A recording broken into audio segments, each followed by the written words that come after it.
another episode of the Best of Buckeye. I'm Superintendent Brian Williams, and we have two guests today. Welcome. Thank you for being here. Mr. Gabe Tudor, our high school principal, and Miss Amanda Hogue, one of our high school counselors. Thank you for being here. It's good to be here. I appreciate it. You guys have some exciting things happening at the high school right now. We wanted to take some time in a show today to provide some information to our families. Because there's a lot of it. So beyond our show today, there's going to be lots of other opportunities for our families to learn about the changes happening.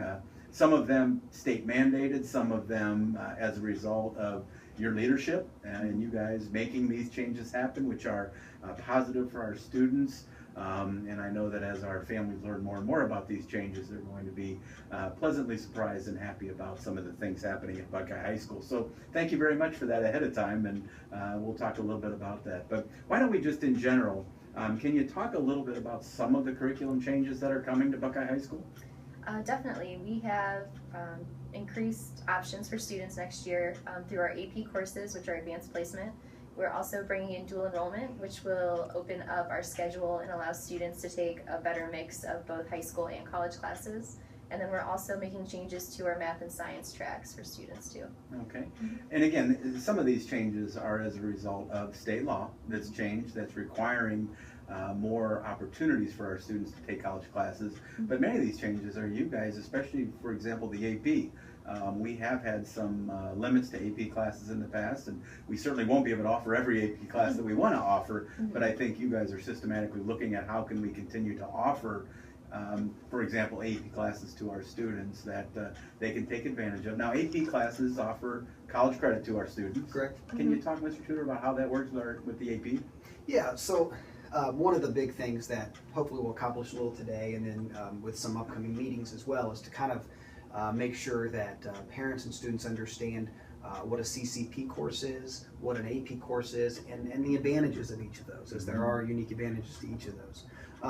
You know, kind of to clarify, when we talk about dual enrollment, a dual enrollment course is a College Credit Plus, or a CCP course that you might be familiar with, have heard about before, what used to be called post-secondary, but is offered at the high school with high school teachers. That's the dual component. So you get a high school credit and a college credit through a high school teacher, which was very attractive to us for a variety of reasons. One, we have a great staff at Buckeye High School that we trust a lot with being able to present material very well and really creating high rigor for our students. Another thing that kind of encouraged us wanting to do that is for any parents out there that have already had students go through our CCP options with distance learning and things like that, which we will continue to offer and discuss. But the challenge was scheduling, as obviously we were oftentimes kind of at the mercy of the area colleges to provide the classes when they could fit them in, as obviously they have a lot of different people to service. And this will allow us to offer them within our schedule, which I think will be very attractive for students, because it's going to allow kids to take more classes at our high school, to be more involved in our high school, instead of being in a class from 9 to 10 that might take up 3 class periods.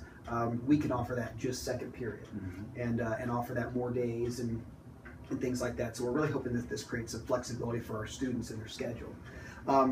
To answer your question about the difference between the two, so a CCP course is something that the state has instituted and has continued to push, which is one of the reasons why we're here today. And they have those courses will be transferred as credit to any college, public state college in the state of Ohio.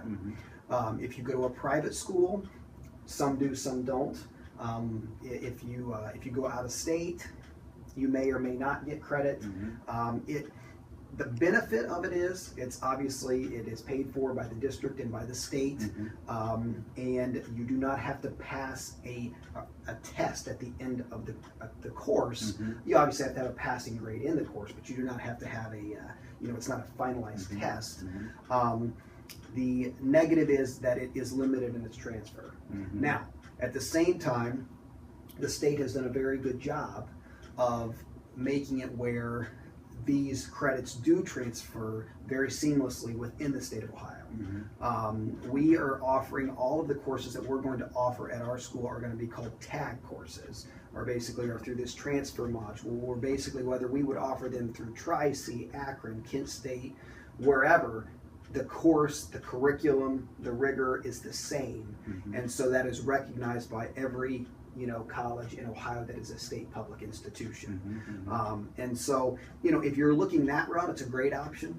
If you're considering private or out of state, it doesn't mean it's a poor option, because it still might have interest to you. But then there's some, there's some legwork on a parent or a student's end as well to look at what the college they might be considering to look at.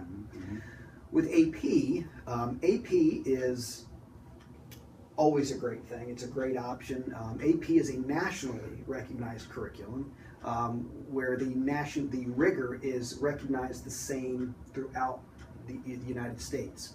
So more colleges out of state are going to recognize that, oh, that's an AP course, that's an AP English course, and you received a passing score, a 3, 4, maybe a 5 on that test. The likelihood of receiving credits from an out-of-state or a private institution are much higher with AP. That's the positive of AP. The negative of AP is that, one, I would say as an overall general rule, an AP course is actually a higher rigor than a CCP course, which is a good thing, but something to be aware of. Another thing about AP is that, and most people already know this, you do have to pass an exam at the end. That's how the determination of credit is awarded. If you take the class all year and you receive an A, hopefully that means you do really well on the AP exam, but that's obviously not a guarantee. I would never say that it's not a good idea to take an AP class. I think it's a great experience for high school students, whether they get credit or not, and a lot of our students do. But that is a big difference between the two. Well, and that's the important, I think important to know for parents is that, you take the class, it's a rigorous class, it's a wonderful prep for college. If they can go into an AP class and do well, chances are they're going to go into their college experience and do very well. So that's one of the big benefits of taking an AP class is the rigor. The other thing I think it's important to note is that when you talk about the financial piece of College Credit Plus or AP, as we know, nothing is free, but to our students it is free.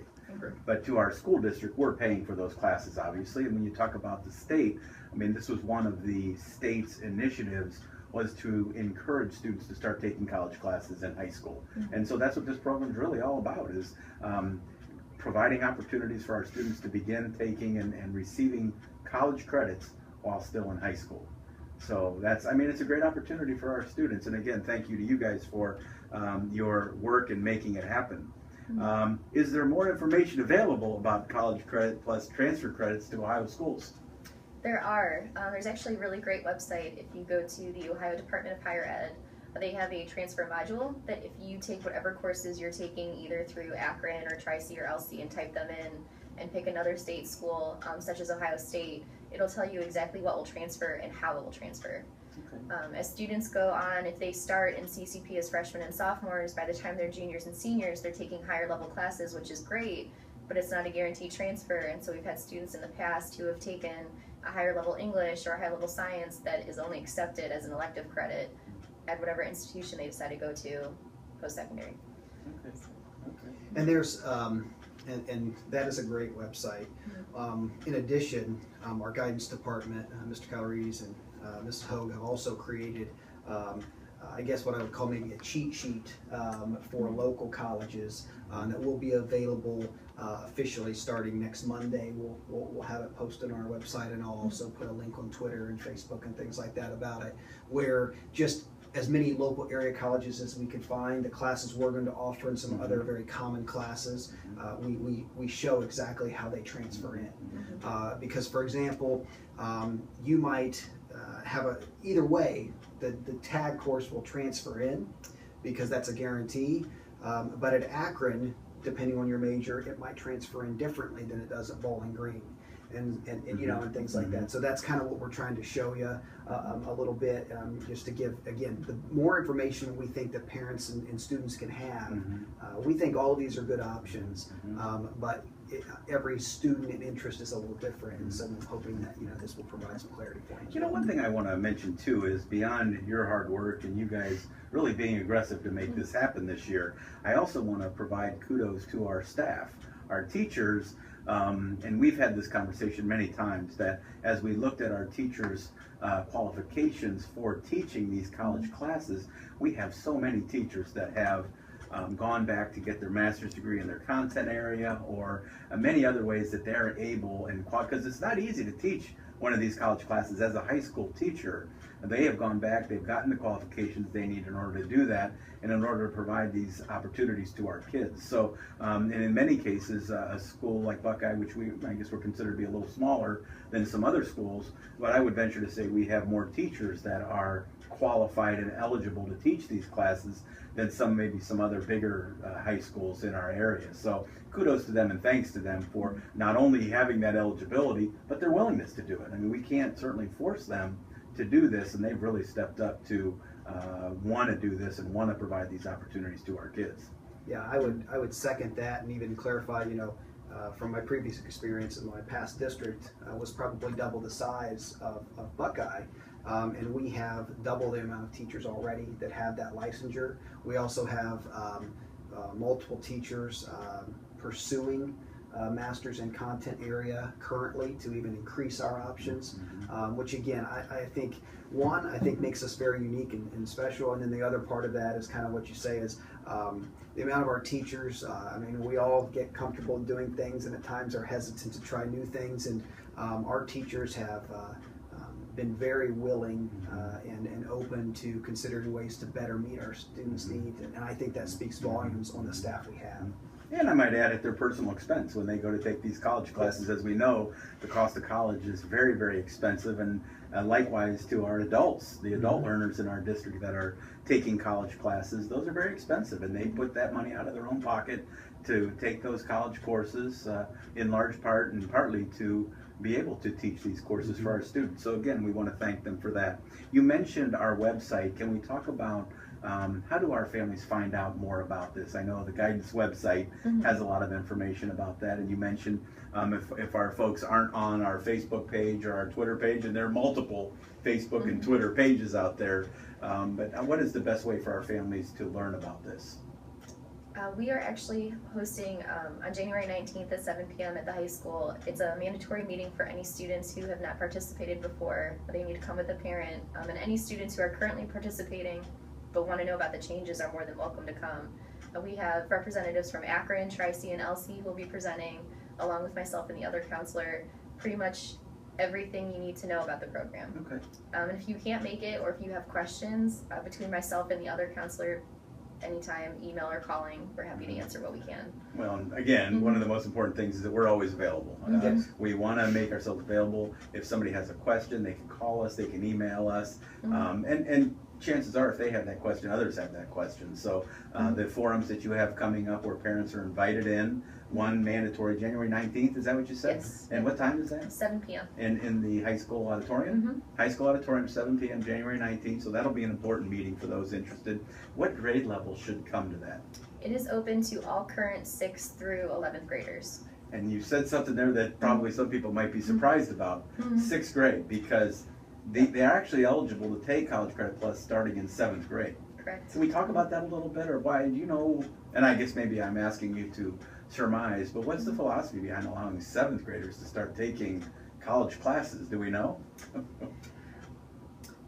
I think obviously there's a lot of opinions for and against that policy. I think it comes down to it provides freedom to parents and students based on an individual situation. What I say personally that most, not all, but most 7th and 8th grade students are probably not prepared, possibly academically, socially, different things for a college class. Sure. However, I think the state created this opportunity for those unique students that that really have that ability. You know, obviously there are requirements to do it. You can't just say, oh, I want to take a college course. You have to, you know, you have to pass a placement exam or the ACT with a credible score that's been approved by the state. So, you know, if you are able to show that you have that academic ability, and as a family you feel that it's the right move, you know, and no one knows their kids better than their own parents, then I think that's why it was created. Obviously, at the high school, the courses that that are dual enrollment courses will be for high school students, and actually will be for sophomore through seniors, depending on the classes that there are. But there's but a student can take a distance learning class or a class outside of the district, you know, starting in 7th grade, and some have a lot of success with that. And that'll all be included in your presentation and online as far as what the requirements are, what people need to do. Sounds like 6th graders, if they're really interested, ought to think about taking the ACT perhaps in 6th or 7th grade. Right. Which I think is much sooner than anybody ever thought about students taking that type of a placement exam. But I guess it's a little bit of a different world that we're living in right now. And again, philosophically, I think, and again, not a bad thing, I think part of the idea is that we're moving everything down. So when the students have the opportunity to earn college credits in high school, you know, they're going to college more prepared with credits under their belt, and hopefully maybe more successful in their college experience once they get there. So certainly something that we support, and that you know, we want to encourage our students to take advantage of, especially those that are college-bound students. They really should be looking into this. And that's one of the reasons I think we're so excited about our offerings, especially our dual enrollment and AP offerings, is obviously, you know, working in a high school, I love high school. You know, I think it's a special 4 years of a student's life. However, I don't want to limit students to just take high school things when they really also need to be prepping for the next step, and also taking advantage of some of the things that the state has made available to them. And we feel like this dual enrollment option and things might be a little bit of the best of both worlds for some students. Some students that will maybe still want to go and take courses elsewhere, and that's fine. That's what it's there for. But we'll provide that high school environment, but with the rigor and the college preparation that we know that they need and desire. So we're really excited about that opportunity. I'd also like to mention, as you talked about information and providing that. So yes, the 19th is the, you know, for parents that have done it before or have heard, this is the mandatory meeting that the state requires you to attend in order to take CCP. And that will be a very helpful meeting where we will speak, but also the area colleges. Due to so many changes and things that we're having, if this information today is confusing to you, or if you'd like more, we are also going to have a meeting on January 12th at 8 o'clock in the auditorium. That's a little bit more informal. I will be there just to answer questions, to kind of discuss the specific classes, as we're not going into specific classes here today. What are we offering? What does that mean? You know, those kind of things, so that, you know, it might, I'm hoping it's a large group, but it might be a little bit of a smaller group than it is on the mandatory 19th meeting, where obviously we want to answer your questions on that day as well, but it might be a little bit easier to answer your individual specific questions on the 12th. So I encourage anybody that has questions to come out on that day as well. Well, I want to thank you for that, because as our new high school principal, brand new this year, I know one of the things that has been a goal of yours is to make yourself available. And I know you mentioned this meeting on January 12th, and that really is an opportunity for anybody that has questions about anything to come out. Yes. Probably, like you said, in a smaller group, although it would be nice if there was a lot of people there. But just make yourself available, answer questions, talk about the high school, talk about the student's experience, and just be available. And I thank you for that. That is very important. And I hope our families and parents will take advantage of that. So thank you for doing that. Well, it's one of my favorite things to do. It's kind of like the time we get to just talk about all the things we're doing and the exciting things going on at Buckeye, and answer questions. And so we do have those every month.